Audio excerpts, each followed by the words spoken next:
Welcome back to Marathi कराटो। माझं नाव अभिजित खलाडे, तुम्ही पाहतात यूट्यूब चॅनल मराठी कराटो। ज्याप्रमाणे आपण गेल्या टायमाला जो काय मूवी S4 अपडेटचा जो काय रिव्ह्यू दिला होता तुम्हाला रिव्ह्यू कसा वाटला हे मला कमेंट्समध्ये नक्की सांगा।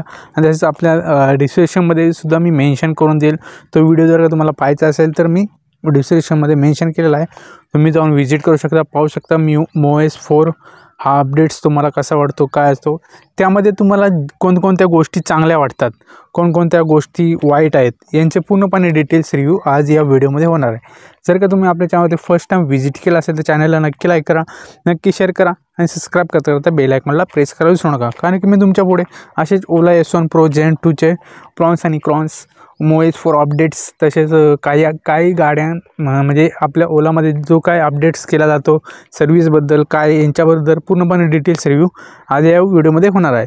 आणि तसेच मी आपल्या या यूट्यूब चॅनलमध्ये आपल्या सेकंड हँड गाड्या, सेकंड हँड बाईक्स यांचे पूर्णपणे डिटेल्स रिव्ह्यू आपल्या यूट्यूब चॅनलवरती मी अपलोड करत असतो। लवकरच आपण ठाणा हा पूर्णपणे कवर करणार आहे। ठाण्यामध्ये कोणकोणत्या सेगमेंटच्या गाड्या असतात, काय असतात, पूर्णपणे कवर केलं जाईल।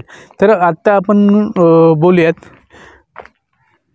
आता आपण सुरुवात करूया की MOS4 मध्ये कोणकोणत्या गोष्टी चांगल्या आहेत, कोणकोणत्या गोष्टींचा लॅक होतो गाडी चालवताना, काय प्रॉब्लेम्स येतात, यांचे पूर्णपणे डिटेल्स रिव्ह्यू आज या व्हिडिओमध्ये पाहणार आहे।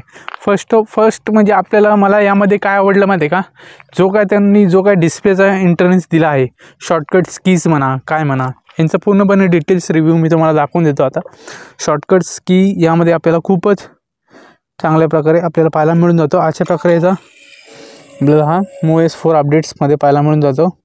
इथे आपल्याला या साईडला तुम्ही पाहू शकता, या साईडला आपला किती पेट्रोलचा खर्च वाचला हा इथे पाहायला मिळून जातो। इथे पॉवर किती होते गाडी चालवताना यांचा पूर्णपणे डिटेल्स रिव्ह्यू आपल्याला पाहायला मिळतो। आणि शॉर्टकट्स की जे काय मी तुम्हाला शॉर्टकट्स की बोलवतो ते अशी वायफायचा शॉर्टकट की हा एक मस्त फीचर्स आहे, ब्लूटूथचा, परत डार्क मोड ह्यांचा, परत सायलेंट म्हणजे जर का गाडी तुम्हाला जर का एकदम मोठाचा जो काय आवाज येतो, जो काय आवाज येतो इकडं चालू असताना मोड्सचा, तो ऑफ करू शकतो।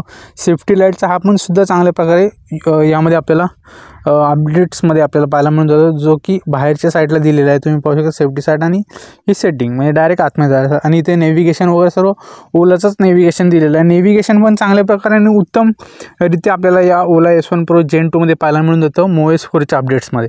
तसेच यामध्ये आपल्याला इथे पाहायला मिळून जातं यामध्ये टुडे म्हणजे आज किती रायडिंग केली आहे, मी आज टोटल 38 किलोमीटर रायडिंग केली आहे। आपले बॅटरी स्टॅट्स काय असणार आहेत, किती टॉप स्पीड असणार आहे, परत ॲव्हरेज स्पीड किती असणार आहे, रेंज रिजनरेशन किती यूज केला आपण, यांचा पूर्णपणे डिटेल्स पाहायला मिळून जातो टुडे राईड्समध्ये। आणि ह्याच्यामध्ये आपल्याला व्हेकल्समध्ये आपल्याला इथे पाहायला मिळून जातं बॅटरी स्टॅट्स किती असणार आहे, यामध्ये इको मोडला किती जाईल, परत नॉर्मल मोडला किती जाईल, नंतर स्पोर्ट्स मोडला किती जाईल आणि हायपर मोडला किती जाईल, हे आपल्याला इथे यामध्ये पाहायला मिळून जातं। मी तुम्हाला दाखवून देतो।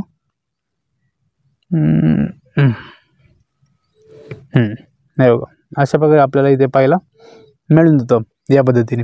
आणि यामध्ये मला एक चांगला फीचर्स म्हणजे जो काय वाटला तो हा शॉर्टकट्स कीचा, म्हणजे शॉर्टकट्स आपल्याला चांगल्या प्रकारे उत्तमरित्या पाहायला मिळून जातो। सेफ्टी लाईट, आता ही सेफ्टी लाईट म्हणजे कशी माहिती आहे, जेव्हा आपण सेफ्टी लाईट दाबत होतो तेव्हा डायरेक्ट आपल्याला किंवा बटन दाबायला लागायचं किंवा स्क्रीनवरती सेटिंगमध्ये जाऊन मग सेफ्टी लाईटचं ऑन ऑफ वगैरे करावं लागतं। तो डायरेक्ट शॉर्टकट्स कीमध्ये दिलेला आहे। तुम्ही पाहू शकता डायरेक्ट जर का तुम्ही पार्किंगला असेल किंवा घाटात वगैरे असाल तर शॉर्टकट्स कीचा उपयोग करून तुम्ही गाडी पार्क करून साईडला उभं राहू शकता, कॉन्टॅक्ट बोलू शकता कॉलवरती वगैरे, जर का कॉल रिसीव करायचा असेल तर तो एक उत्तमरित्या हा एक फीचर्स चांगल्या प्रकारे शॉर्टकट कीजमध्ये दिलेला आहे, तो पण सेफ्टीच्या पद्धतीने। आता हा ऑफ करण्यासाठी परत पुन्हा एकदा हेच बटन दाबायचं जेणेकरून हा ऑफ होतो। परत वायफायचा पण दिलेला आहे, ब्लूटूथचा दिलेला आहे, डार्क मोड वगैरे मी सर्व काही तुम्हाला मेन्शन केलेलं आहे। त्यानंतर इथे आपल्याला ओलाचं आता आपल्याला पाहायला मिळून जातं इथे आता मोलून टाकू आपण। आता पाहू शकता इथे अशा रीतीने ओलाचा मॅप आपल्याला यामध्ये मिळून जातो। पहिला मॅप माय इंडिया होता, तो काही एवढा वर्क करत नव्हता, पण यामध्ये चांगल्या प्रकारे आपल्याला पाहायला मिळून जातो। यामध्ये आपल्याला इथे मिळून जातं तुम्ही कशा रीती जाणार आहेत, काय किती मिनटं लागतील, काय किती किलोमीटर असणार आहे, पूर्णपणे इथे दिलेलं आहे। परत यामध्ये आपल्याला इथे पाहायला मिळून जातं सिग्नल कुठे असणार आहे, ट्रॅफिक कुठे लागतं, सर्व काही मेन्शन यामध्ये दिलेलं आहे। त्यामध्ये आपल्याला एवढं काही जाणवत नव्हतं, म्हणजे कळत नव्हतं जास्त, नंतर पुढे काय असणार आहे, पाणी असणार आहे का, ब्रिजवरून जाणार असताना पाणी असणार आहे का, काय असणार आहे, कुठल्या ब्रिजने जायचं आहे, काय सर्व काही मेन्शन यामध्ये आपल्याला पाहायला मिळून जातं. आता एक्झिट करण्यासाठी आपण एक्झिट करू, असा एक्झिट, आणि एकदम स्मूथ आणि चांगल्यारीत्या आपल्याला हा टचसुद्धा चांगल्या प्रकारे आपल्याला या MOVE S4मध्ये अपडेट्समध्ये पाहायला मिळून जातो. आणि दुसरी गोष्ट एक अशी झाली होती, MOVE S4 अपडेट झाल्यानंतर माझ्या ओला S1 Pro Gen 2मध्ये हॉर्न जो काय होता तो वाजत नव्हता पहिला. हा असा वाजून राहायचा हॉर्न. त्यानंतर जसं आपण हॉर्न प्रेस केला तो ॲटोमॅटिक वाजायचा, ॲटोमॅटिक बंद होत नव्हता कधी कधी. तर मला त्यासाठी पॉवर बटन ऑफ करून गाडी पूर्ण रिबूट करून नंतर हॉर्न तो ऑफ व्हायचा.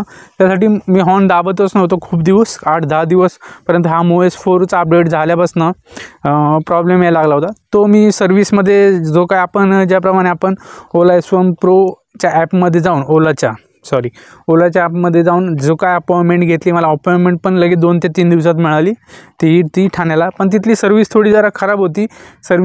म्हणजे ज्याप्रमाणे त्यांनी जे काय गाडी हाताळली पाहिली, जो मुलगा होता तो नवीनच होता, त्याने कधी ओला S1 Pro Gen 2चा जास्त करून यूज केला नव्हता. त्याने S1 फर्स्ट जनरेशनचा जास्त करून यूज केला होता, म्हणजे त्यांनी हाताळली होती, म्हणजे ज्याप्रमाणे त्यांनी सर्व्हिस केली होती.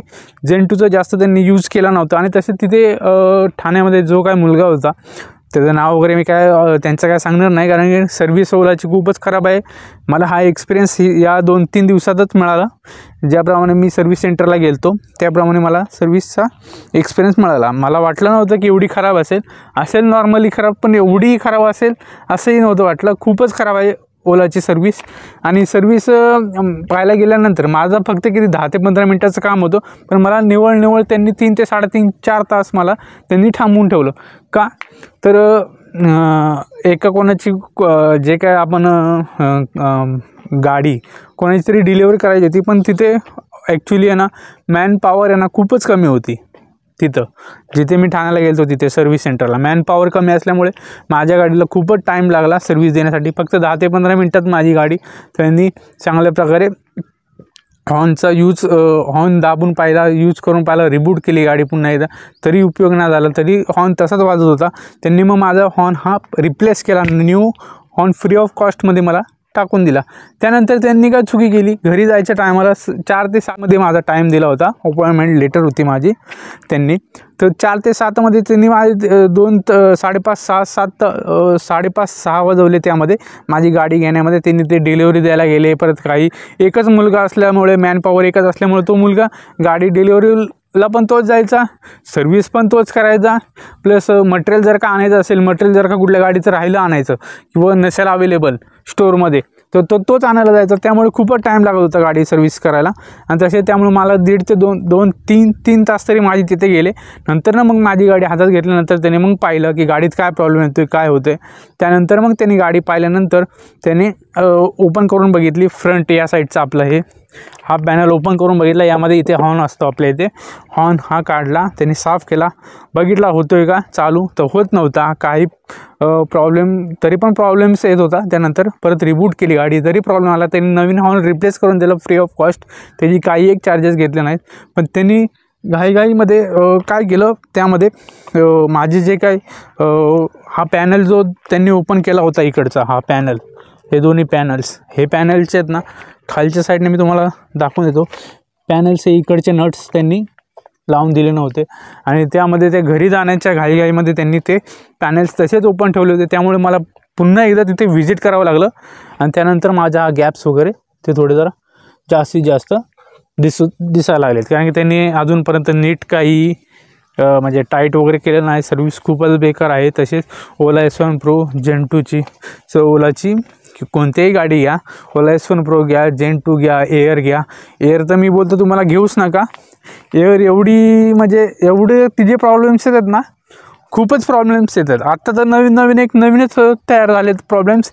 गाडी घेतल्यानंतर आठवड्यानंतर ती गाडी चार्ज पण होत नाही. Gen 2सुद्धा तिथे. त्यानंतर Gen 2मध्ये सुद्धा तोच प्रॉब्लेम येतो. आठवड्यानंतर चार्जिंग काय लागत नाही, 10%च्या पुढं, 20%च्या पुढं. 25 ते 30% पुढे चार्जिंग काय होत नाही गाड्यांचे, असा एक नवीन एक प्रॉब्लेम Zen 2मध्ये मला तिथे गेल्यावरती खूप लोकांमध्ये तो प्रॉब्लेम येत होता. मी जिथे ठाण्याला जिथे व्हिजिट केलं होतं सर्व्हिस सेंटरला, म्हणजे माझी गाडी जोपर्यंत तिथे उभा होती तोपर्यंत खूप लोकांना प्रॉब्लेम येतो. सगळेजण तेच बोलत होते. एक वीक झाल्यानंतर आमच्या गाडीत हा प्रॉब्लेम येतो आहे. काही लोकांच्या 2 वीक झाल्यानंतर, काही लोकांच्या 2 दिवसानंतर सुद्धा प्रॉब्लेम आला, जो की हा प्रॉब्लेम होता की त्यांचं चार्जिंगच होत नाही गाडी. म्हणजे चार्जिंग 10%च्या पुढं, 20%च्या पुढं, लयत 25 ते 30%च्या पुढं काही लोकांच्या गाडीमध्ये चार्जिंगच होत नाही. म्हणजे त्या पुढे जातच नाही, तेवढीच राहते. रेड राहिली तर रेडच राहते, म्हणजे रेड म्हणजे 30% राहिले 30% राहिले, त्या पुढं काय गाडी चार्ज होत नाही. हा एक नवीन प्रॉब्लेम आला. या प्रॉब्लेमचा काय सोल्युशन आहे ते आता मला तर माहिती नाही, पण जर का तुम्ही सर्व्हिस सेंटरला जाऊन जर का विचारलं तर तुम्ही करू शकता. सर्व्हिस सेंटरला जाऊन तुम्ही अपॉइंटमेंट घेऊन लवकरात लवकर तो प्रॉब्लेम सॉल्व करू शकता. आणि तसेच त्यानंतर एक छोटासा प्रॉब्लेमचा सोल्युशनसुद्धा मी तुम्हाला सांगून देतो, पण तो जास्त प्रमाणात करू नका, जेणेकरून तुमच्या बॅटरीला डॅमेज काय होणार नाही, काही प्रॉब्लेम येणार नाही. तर तो मी तुम्हाला प्रॉब्लेम सांगतो. इथे आपल्या इकडे एक स्विच असतो जो की हार्ड रिबूट म्हणून बोलतात ते लोक. मी दाखवून देतो हार्ड रिबूट म्हणून. सीटच्या इथे आता हेल्मेट आहे माझं, इथे हेल्मेट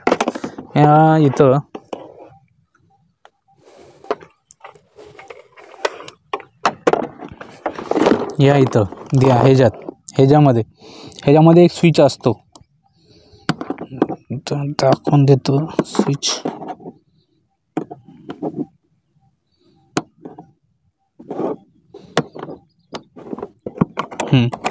हा जो स्विच असतो ना, हा स्विच आहे ना, हा स्विच काढायचा आतमधून हा स्विच काढायचा आणि एकदा काढून परत साफ नाही करायचं, म्हणजे नॉर्मल फूक वगैरे मारून परत एकदा लावून जॉईन करून परत गाडी रिबूट होते, किंवा हार्ड रिबूटसुद्धा याने होते. जर का तुमचा प्रॉब्लेम सॉल्व झाला बाय चान्स तर खूपच उत्तम आहे, कारण की हा मोस्टली प्रॉब्लेम जास्त लोकांमध्ये यायला लागला आहे ओला S1 Pro Zen 2मध्ये.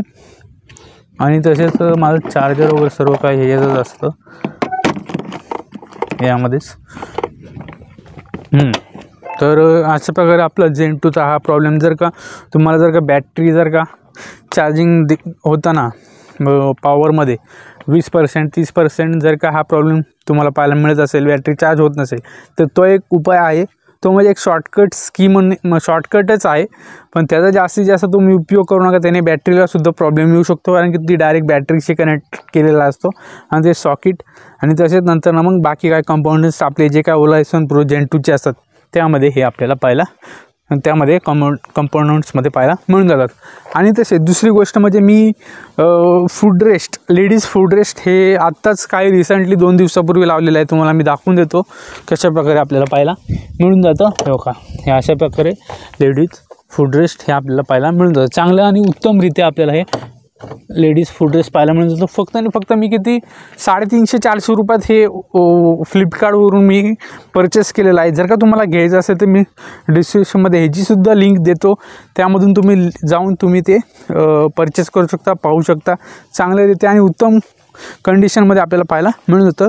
Ladies food rest का लावायचं तेही तुम्हाला मी सांगतो, कारण की काही वेळा किंवा आपली सिस्टर, आपली आई किंवा इतर नातेवाईक साडी वगैरे घालून बसल्यानंतर त्यांनी एक मोठा प्रॉब्लेम दिला आहे की हे ओपन दिल्यामुळे साडी वगैरे यामध्ये जाऊ नये बेल्टमध्ये, त्यामुळे आणि त्यांना बसतानासुद्धा कम्फर्टेबल बसता यावं यासाठी हा लेडीज फूड रेस्ट हा मी लावलेला आहे. हा तुम्हाला लेडीज फूड रेस्ट कसा वाटला हे सुद्धा मला कमेंट्समध्ये नक्की सांगा. आणि आपल्या जे काय प्रॉन्स आणि क्रॉन्स होते, छोट्या छोट्या गोष्टी होत्या, याही तुम्हाला कशा वाटला हे मला कमेंट्समध्ये नक्की सांगा. आत्तापर्यंत जर का तुम्ही व्हिडिओ पाहिला असेल तर व्हिडिओला नक्की लाईक करा, नक्की शेअर करा आणि सबस्क्राईब करता करता बेल आयकॉनला प्रेस करायला विसरू नका. मी तुम्हाला भेटतो अशाच नवनवीन व्हिडिओमध्ये. Take care, bye bye.